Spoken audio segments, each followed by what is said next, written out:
Yeah, welcome to the webinar. Welcome to finding out more about the 200-hour and 300-hour teacher training. Thank you for giving up your time to be here or to watch this. And thank you for your interest in learning about teaching yoga or learning about yoga. So I want to just give some introduction to what's included in the program. That's the main thing. And I'll talk about first the 200-hour training and then the 300-hour training, with a bit of an overview. And then I would like to hear questions and throw it open to any questions if there are any. So maybe a little background. I started this project of teacher training around, I think it was 2004. And so at that time, it wasn't really a common practice to have a 200-hour program. It was quite a new thing, and Yoga Alliance had just really begun. And I was working with another yoga studio in town, in Cape Town, and myself and Chris, the owner, put together a program. And I remember clearly, as we discussed it, what was clear in my mind, and I'll start with this story, what was clear in my mind was that if I was to do something like this, it needed to be rigorous enough and quality enough to sort of stand up to scrutiny from my teachers. So I thought about, if my teachers were watching this or observing the students and the outcome, they need to be happy. So that was a pretty high standard for me. So I said to my colleague there, as we were discussing putting it together, I said, look, this has to be a world-class training.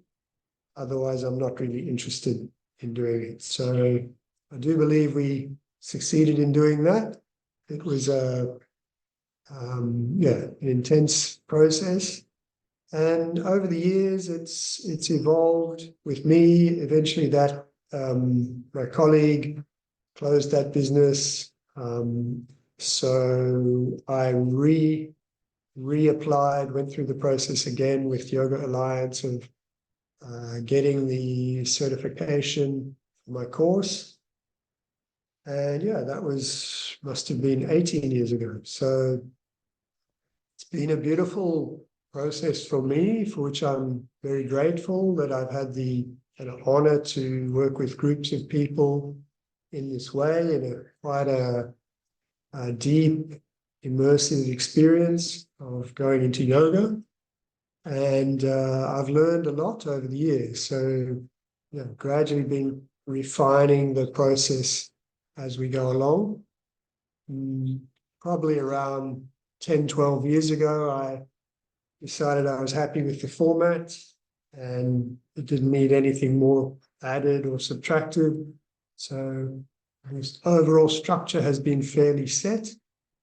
But having said that, having a good structure is really important. I really believe in having a good plan, but I also believe in having a little bit of flexibility, enough flexibility that you can have some spontaneity, creativity within that plan.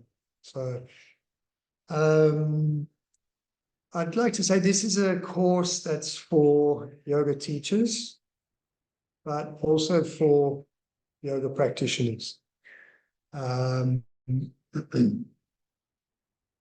it turned out, the 200-hour teacher training programs that started to be being offered, they tended to be the go-to course for somebody who wanted to just go deeper into their practice. So maybe there were people who had no real intention of being a yoga teacher, but they were looking for somewhere to take a deep dive, to really explore, to go in with an intense way and to deepen their practice, strengthen their practice, and also just to learn more about what this thing called yoga is really all about. So probably about 50% and 50% of the clients that I've worked with, the students that I've worked with, are either going into this for teaching, and probably 50% are just going in for themselves. So I like to think of it this way. One of my teachers used to say, if you're a teacher of yoga, you need to learn this in a good way and learn to do yoga really well and understand it. If you're not a teacher of yoga, but you want to practice yoga, then you're still a teacher because you're teaching yourself. And I really believe this is the process is that we work with ourselves, and that we're working with this body, this mind, this breathing. And so we're teaching people to be good teachers of themselves and of other people.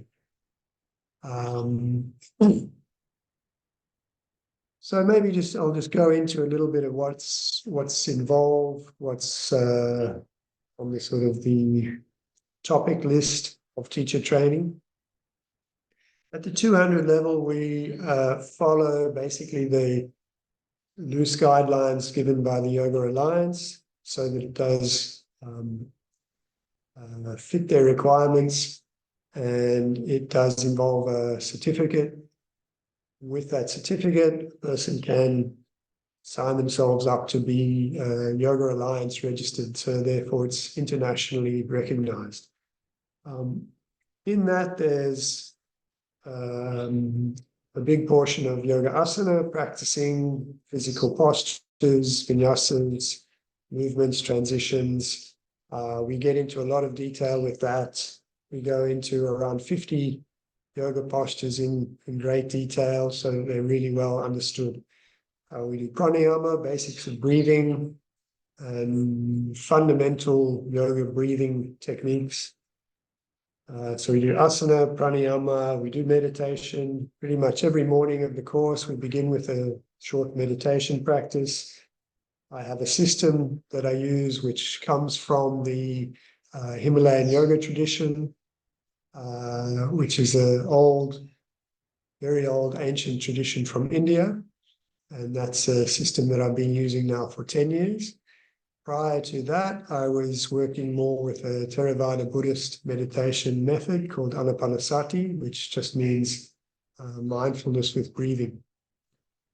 I would say this course is one that we try to really investigate all 8 limbs of the yoga practice. So a lot of people just see yoga as the physical practice. We go into all 8 limbs, so including pranayama, including understanding yama and niyama, which are usually called the ethical principles, or I like to think of them as life skills. So yama, niyama, asana, pranayama, pratyahara, these are and dharana, dhyana, and samadhi. These are the 8 limbs of yoga. So if you join the course, you'll be expecting to investigate all of these. Another large component besides asana, pranayama, and meditation is philosophy. So we look at the general important principles of yoga philosophy. This will include certain principles that are found in the Yoga Sutras of Patanjali, key concepts, and also some key concepts from the Bhagavad Gita and some other stories of from the Upanishads. That will also involve, in the philosophy component, also includes an understanding of the doshas, which is an Ayurvedic concept. Well, not just Ayurvedic, actually stems from further back. Doshas, koshas, and gunas. And another component in the philosophy, under the philosophy heading, will be what I think of as self-study, and that is self-reflection, self-investigation, and that will come in the form of discussion, sometimes discussion with one other person or 2 or 3 small groups. What else we have in the 200-hour training? A big component of anatomy and physiology. This has always been a very important part of the training for me. I feel that this is what sets the Jim Harrington training apart from a lot of other yoga teacher training. So I've always, from the beginning, taught the anatomy program. I think it's really essential that if we're working with the body, our own body, or helping to work with other people's bodies, we need to understand it really well. So the term anatomy and physiology means form and function. Anatomy means the form, means what is actually there, what's the structure, what is the architecture of the form and the body that we're working with. Physiology means what is the function, how does it work. I know that a lot of other yoga programs put not such an emphasis on this.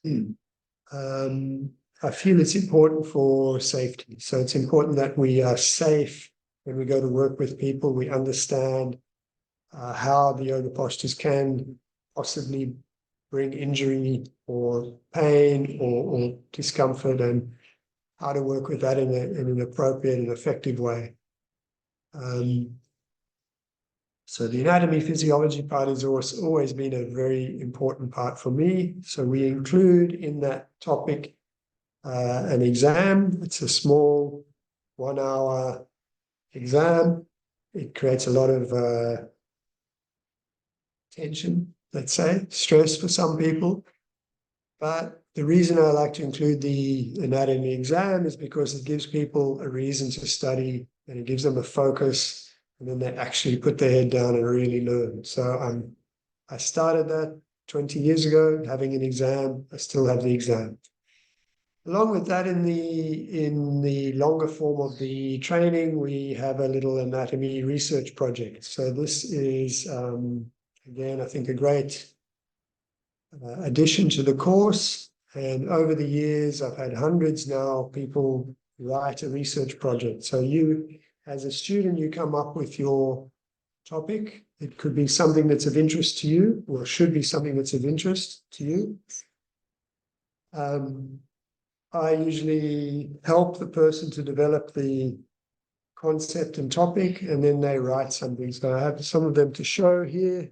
I've got a big stack of these, but for example, somebody wrote one on autism spectrum disorders and yoga, balance and the brain, yoga and depression. This one's an analysis of one posture, the tree pose, moving mindfully in midlife, the rotator cuff muscles. So it can be anything that's to do with the physical form, physical anatomy and physiology. So I guess what I'm saying with that is that it's be prepared to do some study, to commit to that, put some time into it. In addition, so I'm listing asana, pranayama, meditation, anatomy, physiology. We have a guest teacher in Sanskrit who's amazing.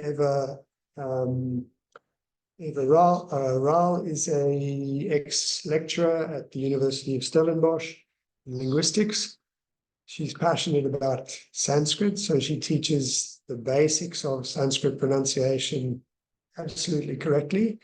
And with that, you will learn a series of names of yoga postures. So you should be able to pronounce correctly, perfectly in Sanskrit a series of yoga postures names. This is honoring the traditional roots of yoga. We have a guest for pregnancy yoga, who's also an amazing, very experienced yoga teacher and doula, and she brings her own passion for that. We have various other guest teachers. I usually hire guest teachers to come and teach on the training who have some kind of experience or skill qualification better than myself. We have another module, which is the business or career module that, in other words, is helping people to try and make a living with yoga if that's what they want to do. This is also very interesting. It does kind of overlap in some way with the philosophy discussion, but that will be with some very practical tools, tips, and sharing my experience, having been in this field for a long time. I've also run 3 yoga studios, so I have a lot of experience to share there. What else? Another big topic is how to teach, or what we would call teaching methodology. So this is basically the nuts and bolts of the tools, the skills that we use to convey. I myself have been teaching most of my working life. Before teaching yoga, worked as an English teacher in Asia. So the process of how to deliver ideas, information has always been something that I've been fascinated by. And so, yeah, that's broken down into things like how to demonstrate with clarity, how to observe, how to use your voice, how to speak and deliver cues. Also includes sequencing. There's a lot of other subtopics there, but that's under the heading of yoga teaching methodology. I guess there's another thing where it's almost 20 minutes. I'm watching the clock. I would say just generally this course and my approach to yoga is that I think of it as a East meets West time. We're in that time where the East and the West have come together. We are sort of synergizing the practices.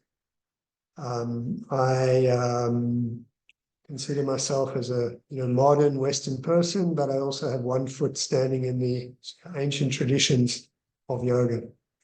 And so it's, I think, an amazing time of the age where the information age is here, all the information is available.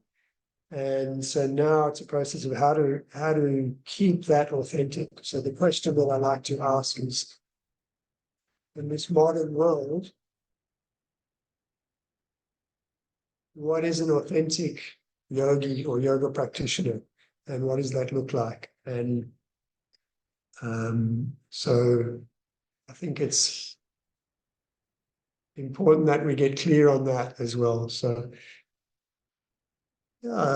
lastly, perhaps I would say, in terms of what's my philosophy of teaching, is what I really like to do is draw people, or not so much deliver information to people, but draw people to a point where they discover the information. So I will often ask people to question each other. I value the input and the experience that each person brings to the course. We create a container with which to work, and each individual in the course is very much a critical and important part of that program. I like to think of was one of the ancient Greek philosophers who said something like, education is not the filling up of a vessel, but rather it's the kindling of a fire. So we try and light the fire for inspiration so that process can happen, and then it carries on. So if somebody is inspired to practice, to learn, to further their studies, then I consider that's a job well done. So that was a good 20 minutes of talking.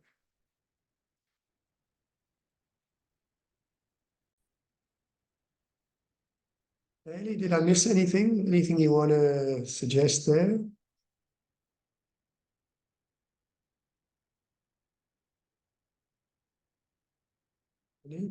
Anything?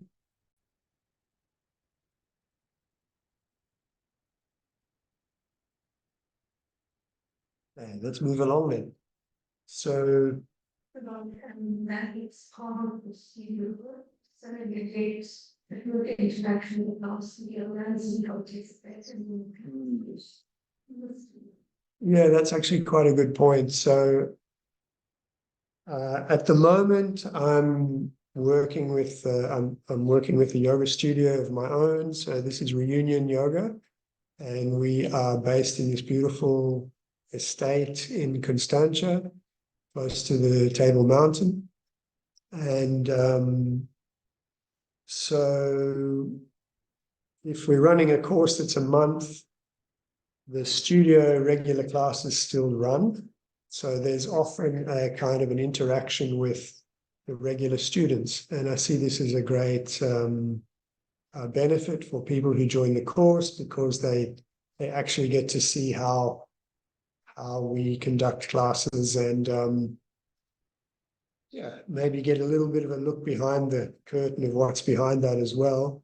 And yeah, also not least, it's a really special space. I actually think I might just, it would be nice to stand up and just show the space that we use for the training, because it's really special. So yeah, let's just walk over towards the pool, and then we'll go back up to the tree. I'll show you around.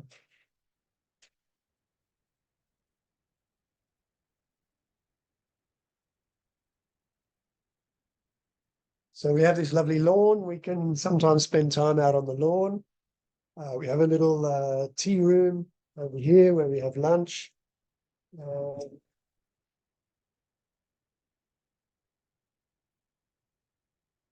Adidas.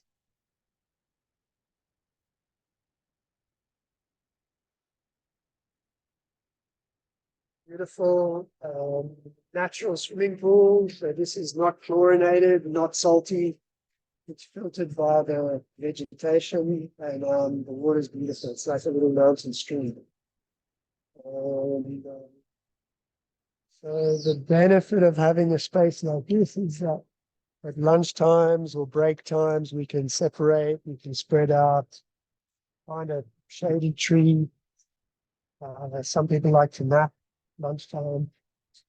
Let's walk around up under the big tree. Really, probably the most perfect venue that I could consider for workshops and trainings. Very peaceful. Up the project stairs.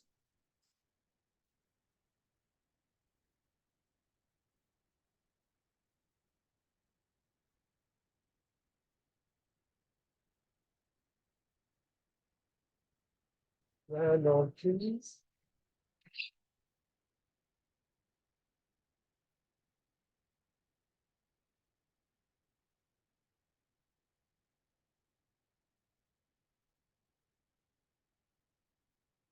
We constructed this little brick circle, which is a peaceful space for meditation. Often you'll sit here in the mornings. Where really like it here. So yeah, so there's breakaway time places where groups can come up and work together here, while others are down under the tree or in the studios. Let's come back down.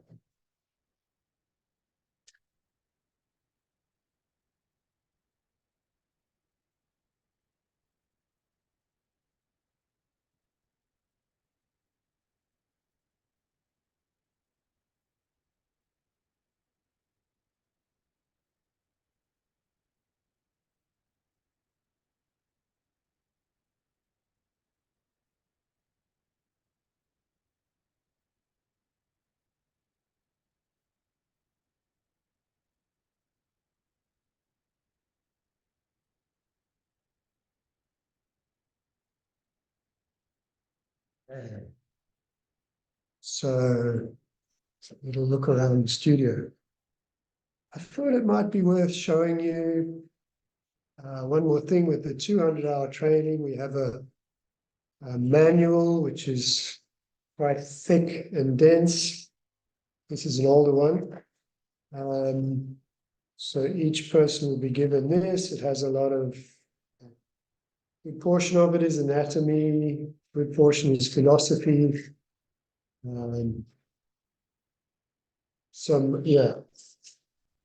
Quite a significant portion on the business planning side of things. So there's a manual. People often ask, what do you teach? What sort of yoga do you teach? Or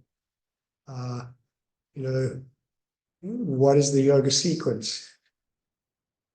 Good question, and it's really good to have a sequence. It's good to have a structure and a plan to work with. So what I've put together is a little sequence, and this is basically to give us a framework, to give students a framework to work within. It's my own, I'd say, well, my own construction, but it's been influenced by my teachers. Nothing's kind of invented originally from me, but it's based on what I see as the most important key postures.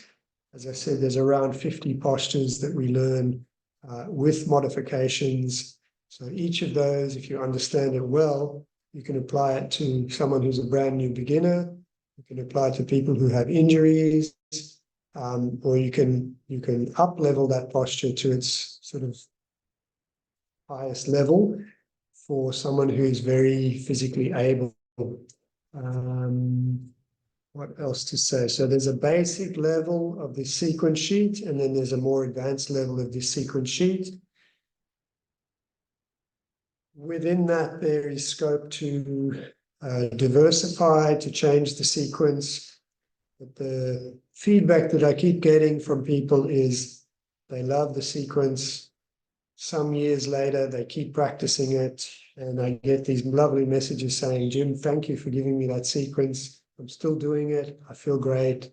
So what I'm saying is it's a well-balanced for the human body sequence. And it's a structure that gives people a kind of an initial framework to work with. And from that framework, they are free to change it, diversify it. But it's nice to have that structure to come back to.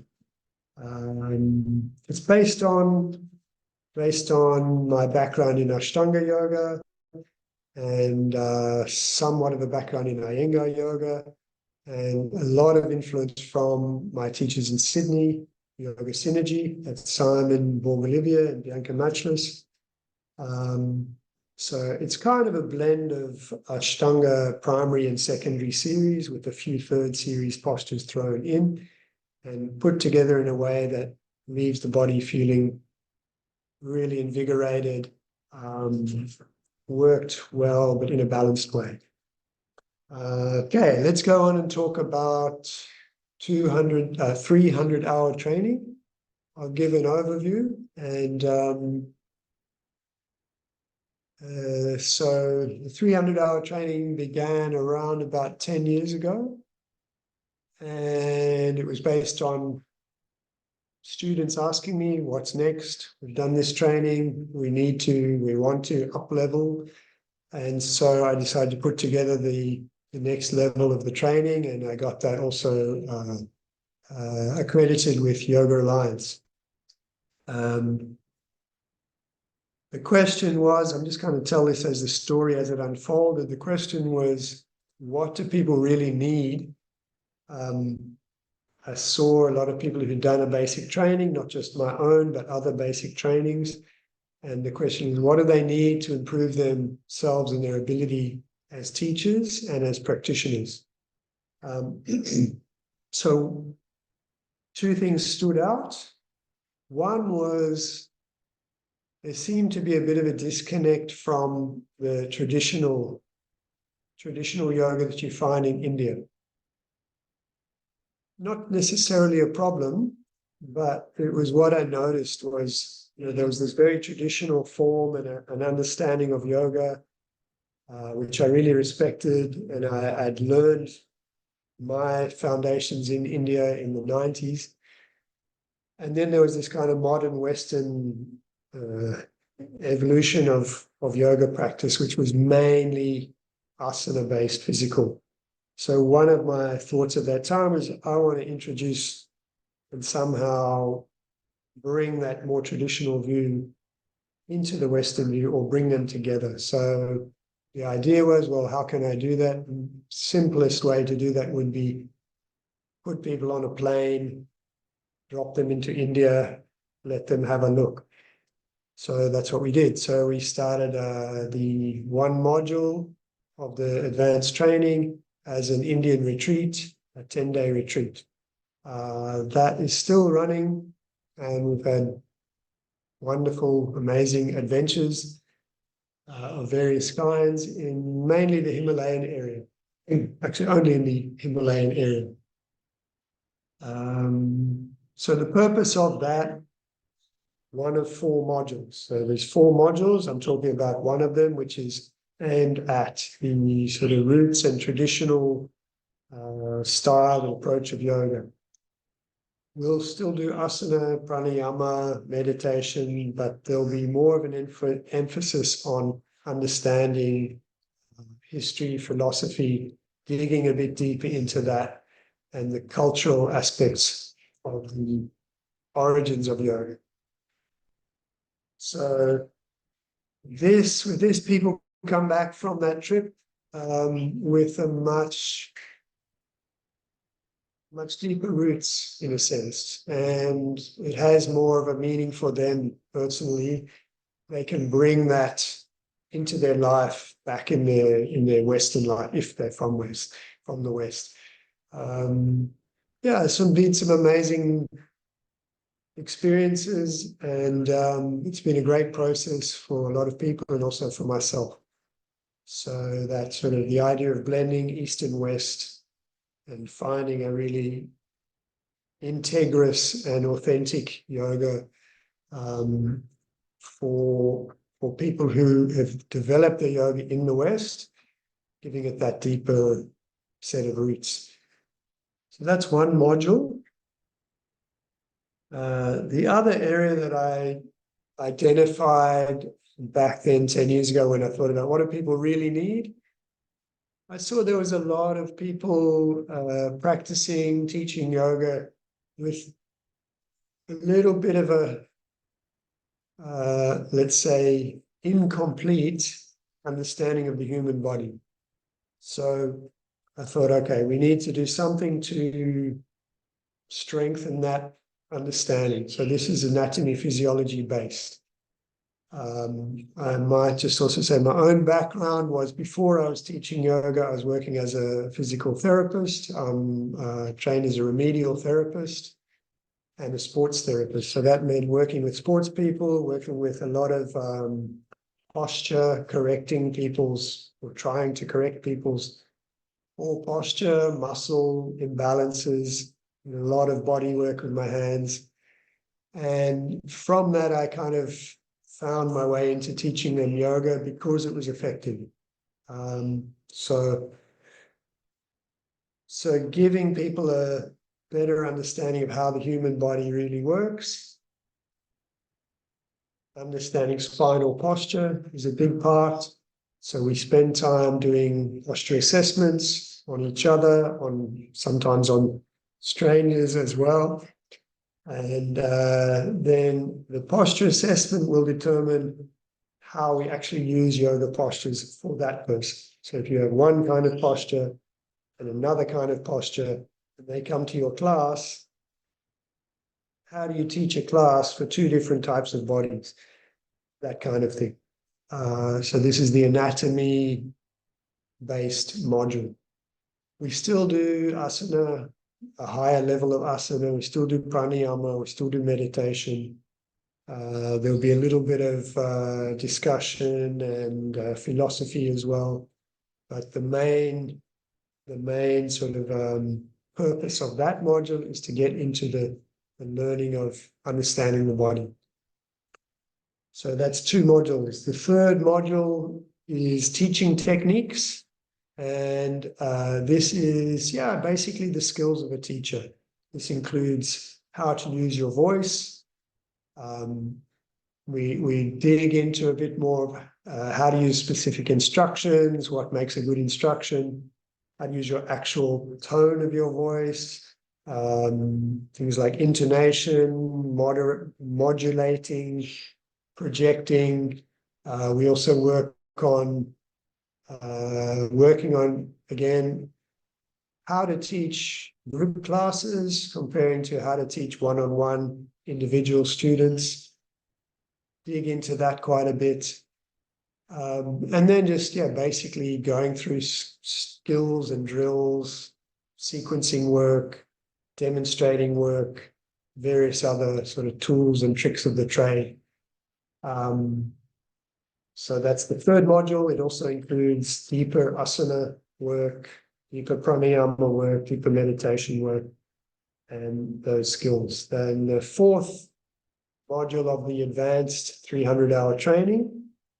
This is the most recent edition. And I made it based on this book. So I wrote the book, published now 2 years ago. And this book came out after I was teaching my Yoga for Sports module in the UK, and a publisher contacted me and said, "We see what you're doing. We would like you to make a book, please." So it took me a while to get the book together, but I basically based this around my advanced teacher training program. This is my own personal kind of project, if you like. It speaks to how to make yoga applicable and relevant for somebody who's not really your typical classical yoga person.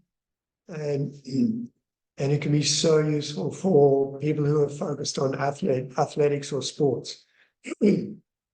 So it's also based on my experience of working with the Indian cricket team and other professional teams. So I learned a lot working with that higher level of sports people. I learned that they have a very different approach to their training and possibly their life, that they're very single-minded, and often their needs as a yoga student are not the same as the average other yoga student that we generally tend to meet. So yeah, this program's super interesting. It's really one of my favorites. We get to unpack various different sporting activities. As a kind of core, we look at running, cycling, and throwing sports. And yeah, it's a real application of yoga for other activities. It also includes some asana, some pranayama, some meditation, bit of anatomy, understanding how those different sports work, and a bit of psychology. It's kind of an application of yoga psychology for modern sports psychology, I guess. So that's the fourth module, Yoga for Sports. So just to summarize, 300 hours is broken into 4 pieces. One of them is 100 hours. Sorry, 90 hours. One of them is 90 hours. The other 3 are 70 hours. And this will take place in usually 2 weekends. Sometimes we've done this in the past in different structures of a full block of 1 week, 70 hours, or we space it out over a few weeks and do 1 day, 1 day, 1 day. So if you want to know more, please get in touch. We can send you the information pack for the next courses coming up. It's just that there's 4 modules. You can begin with any of those modules. So you can begin with the India trip, you can begin with the teaching methodology trip, module rather. You could begin with the anatomy module, or you can begin with the yoga for sports module. Those can be taken and studied in your own time. So if you want to leave a few months in between and do the next one, if you want to leave a year in between and do the next one, doesn't really matter.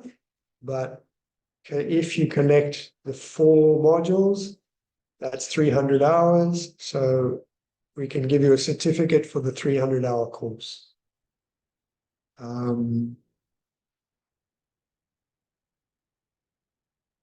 There you have 200-hour course, 300-hour course, a little bit of background on me, a little bit of background on the courses, a little bit of a look around the studio that we use. Please get in touch if you have any questions. Anything that I've left out, I should say.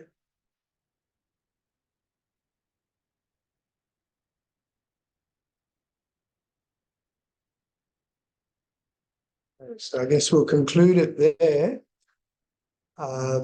Thank you for joining. Thank you for your interest, and thank you for giving up your time to be here or look at the video. And I really hope it's useful. I hope it's helpful, and wish you the best with your practice.